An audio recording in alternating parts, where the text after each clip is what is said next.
Hola la famille, bienvenue sur votre page La Camerounaise à 237. Comme j'ai dit ici, on fait dans tout, on parle de la nouvelle vie des mamans, les vlogs, les story time. En fait, on n'a pas de canevas fixe. Je vous dis que ma petite famille à moi, sincèrement, depuis que je suis maman, non. Ah, il y a l'instinct que j'ai développé que je ne comprends pas. Et avec la canicule, vous savez qu'il fait très très chaud en Bengletan. Si il fait chaud à maman, parce qu'on dit qu'il fait chaud là, non. On se plaît sur que, oh, il fait chaud à Yaoundé, il fait chaud à Yaoundé, maman. Les temps si, 39, 40 degrés, 36. L'été de l'année, sinon, ça s'annonce brutal. Nous sommes que au 20, nous sommes le 28 ou le 29. Ou c'est le 28, le 29. Mais la qualité que ça cogne, ça. Tu marches, tu ne ressens que ça dans la tête. Dis que dans la tête, tu tapes la perruque comme ça. Moi, je porte même peu la perruque. Quand je sors et paye mes cheveux, faire mon chignon, je pars. Juste que ma tête est trop sale, c'est pour ça que moi même en perruque. Et les enfants, alors, ne supportent pas ça. Ma fille, qui n'a que 8 semaines aujourd'hui, elle, quand il fait chaud, elle se tord, elle fait comme ça, elle fait comme ça, elle fait comme ça. Ouais, et elle a attrapé la grippe. J'avais la grippe, je l'ai également contaminé la grippe. Je n'ai pas fait par exprès parce que moi, je me soignais. Vous savez qu'elle est encore très, très vulnérable. Elle a fini par avoir la grippe également. Son nez coulait. Elle avait de temps à autre qu'elle éternuait. Moi aussi, je me dis souvent que quand la grippe, c'est forcément le froid. J'ai commencé à emballer ma fille. Oh, les grosses grenouillères. Oh, les chapeaux. Avec la chaleur qu'il y a dehors. Son père me dit que, ouais, on m'emballe pas l'enfant comme s'il fait chaud et que tu vois pas que les narines de l'enfant coulent. Je fais le lavage nasal. J'utilise également le menthol que ma maman m'a envoyé du pays, mais bon, je me disais que le fait aussi qu'elle soit au chaud, peut-être que ça va faire que les narines guérissent. Erreur, je faisais une grosse erreur. J'étais en train d'étouffer mon enfant. J'ai étouffé mon enfant, et je savais. C'est comme ça que je vois dans la nuit, elle se tord, je touche sa petite peau, ça chauffe, je me dis peut-être qu'elle a une température élevée, je prends le thermomètre, la température normale, elle se tord, elle se tord, je dis que ouais, peut-être ce sont les coliques, je me dis peut-être ouais, ce sont les coliques qui dérangent mon enfant, ou erreur de débutant de maman, j'ai tout fait mon enfant. J'appelle ma mère, elle dit que ouais, l'enfant c'est à la grippe et tout, comme on dit que la bouche, non, c'est bien les gens qui ont la bouche qui sort, qui demandent tout. Ma mère me dit, déshabille l'enfant, là, il fait chaud, tu dis qu'il fait à 39, 40 degrés là-bas, c'est quoi que tu l'habilles comme ça, qu'à déshabiller mon bébé.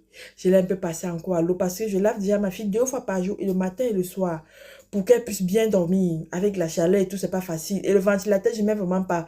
Parce que quand le ventilateur la touche directement, ça bloque encore ses narines. Non, du coup, je dirige le ventilateur vers un autre côté de la maison pour que ça rafraîchisse un peu. Elle voit comment elle se fait. Elle est tranquille quand je la lave. Après, elle fait... Ah, elle se sent bien. Je ne mets pas l'huile, pas d'huile aux enfants les temps-ci. Juste un bon gel de douche. Et pour sa petite bouille là, les petits boutons qui sortent là, je suis allée en pharmacie, on m'a donné un petit produit là pour les pieds, les peaux, vous savez, les peaux typiquement qui sont fragiles par rapport aux petits boutons là. J'ai mis et elle va bien. Elle supporte la chaleur, elle prend ses 2 bains par jour. Elle est toujours en couche. Si elle est même assise, c'est les petits shorts comme bloc en bas là. Il dit qu'en couche. Elle a sa couche, là, elle est couchée. Je surveille, tout est fermé et tout. Parce que, avec aussi l'été, parfois les mouches en. Une mouche a ancré sur le couche, justement, une mouche, ça a dérangé mon enfant.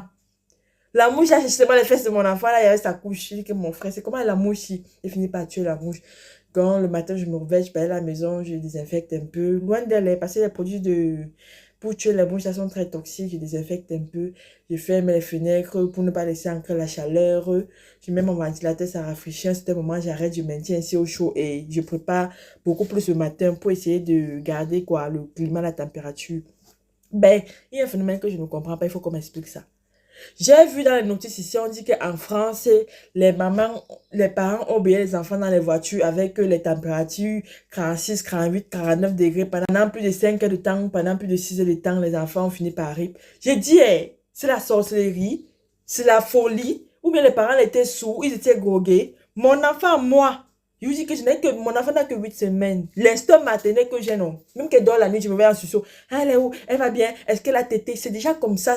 Donc, j'ai déjà impacté ça à moi. Mais comment un parent peut être tranquille, paisible, là où il est? Il sait qu'il obéit l'enfant dans la voiture. Il est tranquille, posé. 2 heures de temps, la qualité que la voiture chauffe. La voiture chauffe à 1000 degrés. Ce n'est même pas un cas. Il y a d'abord un cas qui est arrivé comme ça. L'autre cas encore avec 3 cas à moins de 2 semaines.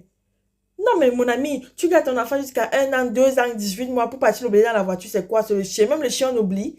Moi, quand je descends de la voiture, première, je ne pars pas derrière, je regarde le niveau de son siège, là, comment elle va. Et parfois, même, je m'assois même plus devant. Je m'assois devant pour les courtes distances. Les longues distances, là, quand c'est à plus de 5, 7, 10 minutes, là, je suis mon enfant derrière, je dois regarder comment elle va. Quand on accouche sur le sacrifice, comment, maman, tu peux laisser ton enfant, tu peux pas dire que non, il fait les courses dans le supermarché, elle va me déranger. Même si elle pleure, laisse, tu mets dans la poussette, elle pleure là-bas, les gens sont habitués, ils sont les enfants, on fait comment? Quand on est maman, on se sacrifie, quand on est parent, on se sacrifie.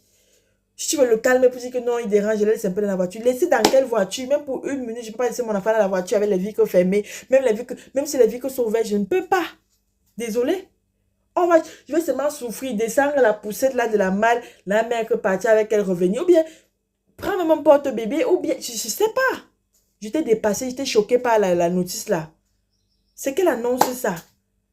Les enfants, mais à cause de la chaleur, oubliés dans les voitures. C'est quoi? C'est le paquet du supermarché, les achats du supermarché que tu oublies certaines choses.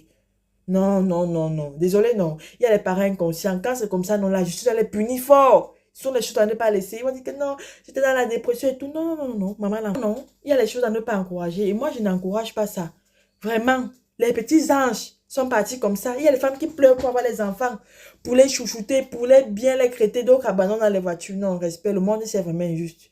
Le monde ici est injuste. Quand je vois une femme qui est prête à tout pour avoir l'enfant et d'autres négligent, je ne comprends pas. Je ne comprends vraiment pas. Sincèrement, Yako, les petits anges opposés en paix. Mais avec la canicule, si, comme je vous dis, on est la famille, si on se partage et tout, il faut vraiment être prudent. Ceux qui boivent beaucoup ne buvez plus beaucoup parce qu'on m'a dit que l'alcool déshydrate. Bois énormément d'eau. Bien s'alimenter, manger beaucoup de fruits parce que ça déshydrate, ça fait perdre l'énergie. Pratiquer une activité physique pas très forte, régulière, la masse. Et il y a des heures abordables, soit tôt le matin, soit le soir. Question de changer un peu d'air. Et aussi faire sortir les bébés soit tôt le matin, soit le soir. Pas qu'en plein 40 degrés, tu as le bébé sur le soir. Vous cherchez quoi? Vous cherchez quoi? Hein? Aïe, aïe, aïe, les enfants sont fragiles. Hein. Les enfants sont fragiles. Ma mère me dit souvent que comme je t'ai gardé, c'est comme ça que tu dois garder l'enfant là, avec soin. Sache maintenant que sa vie dépend de toi. Sache que tu es un être humain, ta responsabilité et tu n'as pas droit à l'erreur.